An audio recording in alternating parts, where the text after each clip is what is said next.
শুভ সন্ধ্যা sir. Good evening. আমার নাম রাহুল গাওকার এবং আমি একজন ছাত্র। আমি ইসলাম ধর্ম সম্পর্কে আপনার কাছে জানতে চাই, অন্যান্য মুসলমানদের তুলনায় কেন শিয়া মুসলমানদের কম গুরুত্ব দেয়া হয়। আমি আমার এক মুসলমান বন্ধুর কাছে শুনেছি তাদেরকে শিয়া পরিবারের পানীয় পান করার অনুমতি দেয়া হয় না। পানীয় না, ঠিক আছে। আমি আসলে জানতে চাই, এও বলা হয়ে থাকে যে ইরাকে সাদ্দাম হোসেন যা করেছেন, তিনি রাসায়নিক গ্যাস প্রয়োগ করেছেন, তিনি শিয়াদের উপর নৃশংসতা চালিয়েছেন, যা দ্বিতীয় বিশ্বযুদ্ধের সময় ইহুদিদের উপর হিটলারের নির্যাতনের সঙ্গে তুলনীয়। তাহলে এটিকে কি আপনি অবিচার মনে করেন না?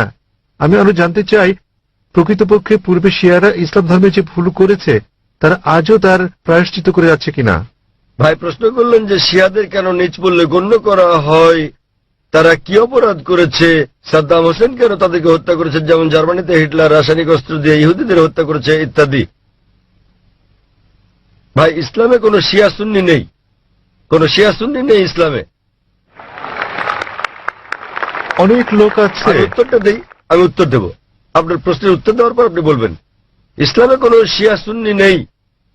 কোরআনে বলা হয়েছে সূরা আলে ইমরান অধ্যায় 3 আয়াত নম্বর 103, ওয়াতাসিমু বিহাবলিল্লাহি জামিআ ওয়া লা তাফাররাকু। তোমরা আল্লাহর রজ্জু শক্ত করে ধরো এবং পরস্পর বিচ্ছিন্ন হও না। আমাদেরকে আল্লাহর রজ্জু ধরতে হবে, এটা কোরআন এবং নবী মুহাম্মদ সাল্লাল্লাহু আলাইহি ওয়াসাল্লামের সহিহ হাদিস।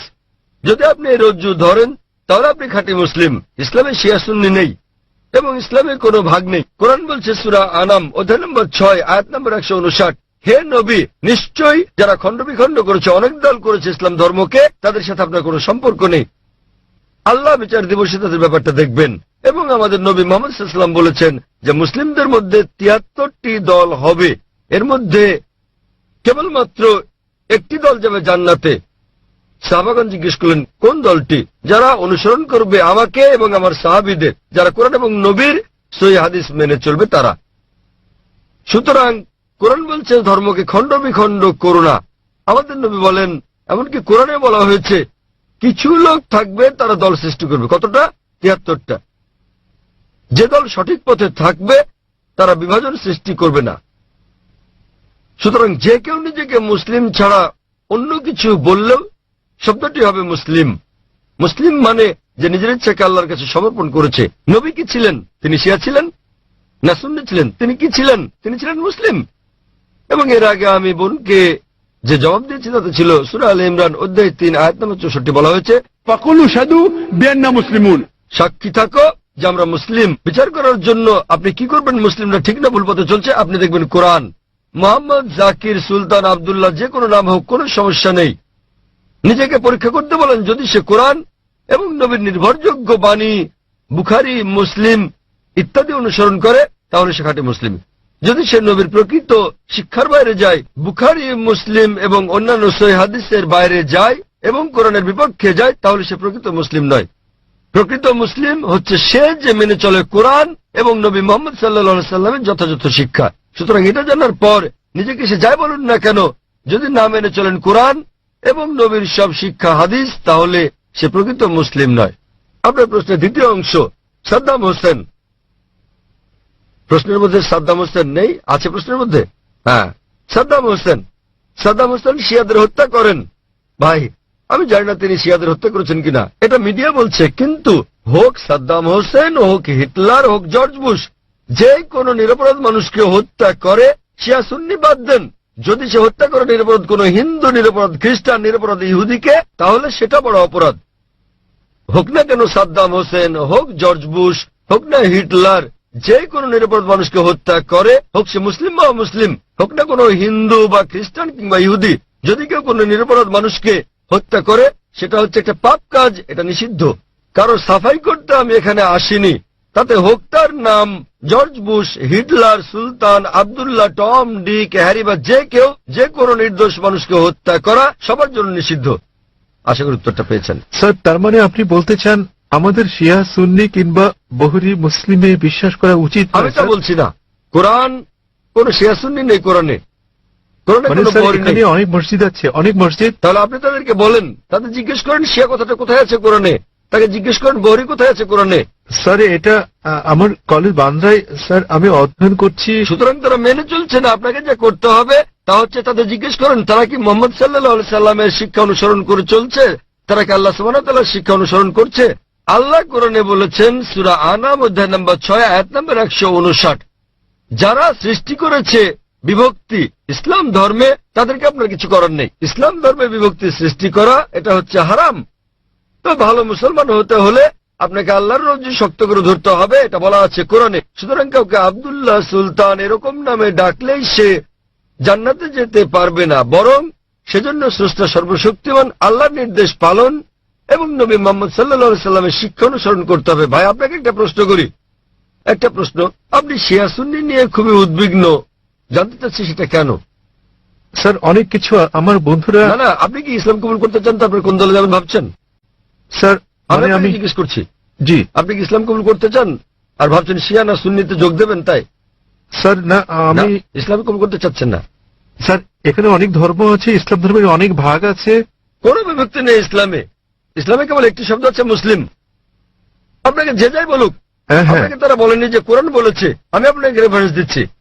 লোকটি আমাকে বলেছে তিনি সুন্নি, তিনি আমাকে বলেন তাকে সুন্নি হতে দিন, শিয়া হতে দিন, বহরি হতে দিন, যে কোনোটা। তাকে বলেন কোরআন বলছে বিভক্তি সৃষ্টি করো না। অধ্যায় নম্বর 6 লিখে রাখুন আপনি। এর অর্থ অধ্যায় নম্বর 6। স্যার এর অর্থ এগুলো সব হতাশাজনক। তিনি কোরআন মেনে চলছেন না। কোরআন বলছে সূরা আনাম অধ্যায় 6 আয়াত নম্বর 159, আপনি নোট করে রাখুন যে ডক্টর জাকির নায়েক বলেছেন সূরা আনাম অধ্যায় 6 আয়াত 159 আছে বিভক্তি সৃষ্টি করো না তোমরা। আপনাকে যা করতে হবে, নিজেকে ঈশ্বরের কাছে সমর্পণ করতে হবে আপনার। এখন আমি জানতে চাই, আপনি কি নিজেকে ঈশ্বরের কাছে সমর্পণ করতে চান? ভাই, হ্যাঁ নিজেকে ঈশ্বরের কাছে সমর্পণ করতে চান আপনি? স্যার আমি ইসলামকে শ্রদ্ধা করি, আমি না, না, ইসলামে ঠিক বিশ্বাস আছে। করি। আপনি ইসলামকে শ্রদ্ধা করেন, আপনি কি এক ঈশ্বরে বিশ্বাস করেন? হ্যাঁ এক ঈশ্বরে বিশ্বাস করেন আপনি? হ্যাঁ, জি স্যার আমি ঈশ্বরে বিশ্বাস করি। মূর্তি পূজা করা ঠিক নয়। হ্যাঁ হ্যাঁ, আপনি কি বিশ্বাস করেন ঈশ্বরের কোনো প্রতিমা নেই? ঈশ্বরের কোনো প্রতিমা নেই। আপনি কি তা বিশ্বাস করেন? আমি জানি না স্যার। আপনি কি প্রতিমা পূজায় বিশ্বাসী? হ্যাঁ হ্যাঁ, আপনি কি প্রতিমা পূজায় বিশ্বাস করেন? কি বললেন? প্রতিমা পূজা ঠিক না ভুল? মানে ঈশ্বর? না। আপনি কি বিশ্বাস করেন প্রতিমা পূজা করা ঠিক না ভুল? হ্যাঁ এটা ঠিক না ভুল? এটি ঠিক স্যার। প্রতিমা পূজা করা, কিন্তু এটা তো বেদের বিপরীত। আপনাদের বেদ বলছে তোমরা এক ঈশ্বর ছাড়া কারো উপাসনা করবে না। এটা উল্লেখ আছে আপনাদের যজুর্বেদে অধ্যায় 32 অনুচ্ছেদ 3, শ্বেতাশ্বেতারা উপনিষদ অধ্যায় 4 অনুচ্ছেদ 19। न तस्य प्रतिमा अस्ति মহান ঈশ্বরের কোন পুতুল নেই, কোন আকৃতি নেই, কোন ফটোগ্রাফ নেই, কোন ছবি নেই, কোন প্রতিমা নেই, কোন ভাস্কর্য নেই, কোন মূর্তি নেই। আমি আপনাকে জিজ্ঞেস করছি, যখন আপনাদের বেদ বলছে ঈশ্বরের কোনো আকৃতি নেই, কোনো মূর্তি নেই, কোনো প্রতিমা নেই, এরপরও কি আপনি প্রতিমা পূজা বিশ্বাস করেন? জি স্যার। শিয়া সুন্নি বাদ দেন, আপনাকে জিজ্ঞেস করছি, আপনি কি বেদ মানেন?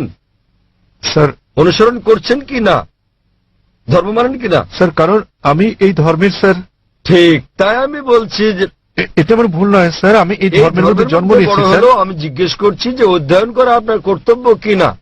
সে কারণে আপনার বেদ- আমি এই বিষয়টি অনুসন্ধান তাই আমি করছি। আপনাকে বলছি ভাই, আপনাদের ধর্মগ্রন্থ বেদে আছে, যজুর্বেদ অধ্যায় 32 অনুচ্ছেদ 3, শ্বেতাশ্বেতারা উপনিষদ অধ্যায় 4 অনুচ্ছেদ 19।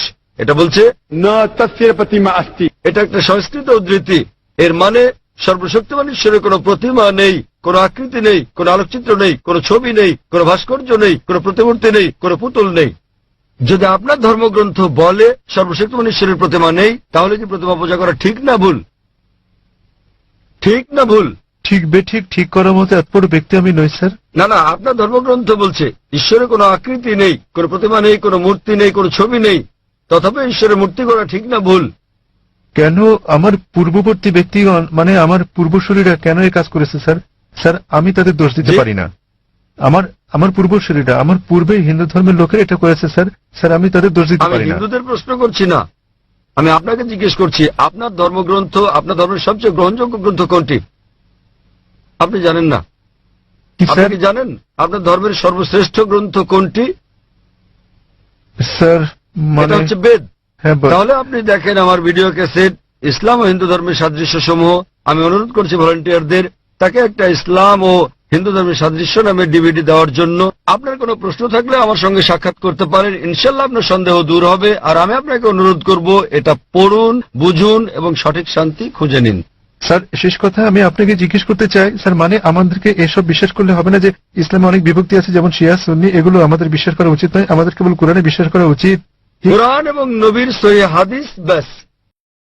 যে কোনো আলেম যায় বলুন, কোরআন বলছে সূরা নিসা অধ্যায় 4 আয়াত নম্বর 59, अतिउ अल्लाह अतिउ रसूल। আল্লাহ ও তার রাসূলকে মানো এবং অতঃপর তোমাদের মধ্যে যারা আদেশ দানের কর্তৃত্বপ্রাপ্ত, যাদেরকে এই কাজের দায়িত্ব দেওয়া হয়েছে তাদের, অর্থাৎ আপনাকে আল্লাহ এবং সর্বশক্তিমান ঈশ্বর, তার রাসূল এবং জ্ঞানী ব্যক্তিদের মান্য করতে হবে। কিন্তু আয়াতটা এখানেই শেষ হয়নি।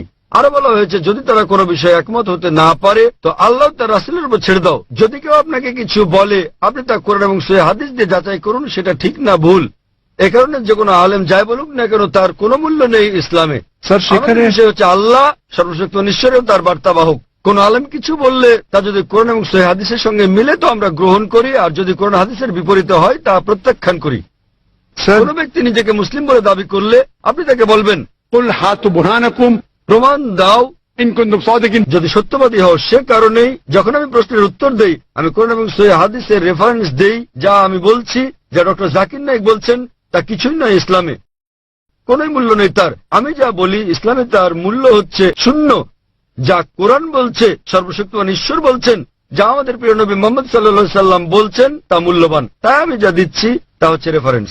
যারা জানেন না আমি তাদের রেফারেন্স দিচ্ছি। আমার উত্তরের ভিত্তি কোরআনের বিভিন্ন আয়াতের শিক্ষা, আমার জবাবের ভিত্তি নবীর বাণী, সহিহ বুখারী খণ্ড নাম্বার ইত্যাদি প্রমাণ হিসেবে। সুতরাং তারা যা বলেন তার মূল্য আছে, আমি যা বলি মূল্য নেই। আশা করি উত্তরটা পেয়েছি।